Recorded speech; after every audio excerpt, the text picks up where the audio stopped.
Таң атпай саат 10-да туруп, сарайга кирип доктурума жем берип коеюн деп барсам, артыман балам барып калыптыр. Жемди болбой мен көтөрөм деп алып баратып кичине чалынып кетти. Жем үстү берип коюп, сууларын берип, андан кийин үйдөгү жумуштарыма кириштим.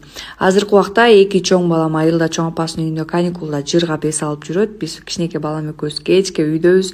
Күнүнө 10 жолу мушташып, кайра 10 жолу элдешебиз.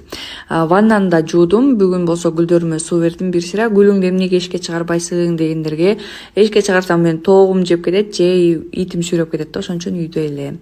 Андан кийин хот-дог жасайынчы деп көптөн бери кыялданып жүргөм. Бүгүн жасадым. Пияз менен туз алган бадыраңды майда кубик кылып туурап алып, кетчуп менен майонезди кошуп жакшылап аралаштырып алабыз. Даяр болду. Эми ысып турган майга сосисканы салып, муну да кызартып кууруп алабыз.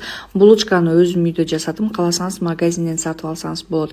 Ысып турган сковородкага кайра эле сливочный масло, жүгөрү, сырды кошуп, мына ушундай алып эритип даярдап. Булочканы алып, тең ортосунан бөлүп, биринчисине бадыраң менен пиязды салабыз, үстүнө болсо сосисканы салып, эң акыркысы бул болсо сыр менен үстүн толук жаап чыгасыздар. Дагы видеодо көрсөтүлгөндөй кылып майонез, кетчуп менен коздоп аласыздар. Тамагыбыз дагы да даамдуу болсун десеңиздер, Molecular Meal фирмасына таандык куургатылып куурулган пияз менен үстүн кооздоп жагабыз. Рецептти өзүңүзгө сактап жана жакын досторуңуз менен бөлүшкөнгө унутпаңыз. Сиздер менен болгон Айдан Келинка, тамагыңыздар таттуу болсун.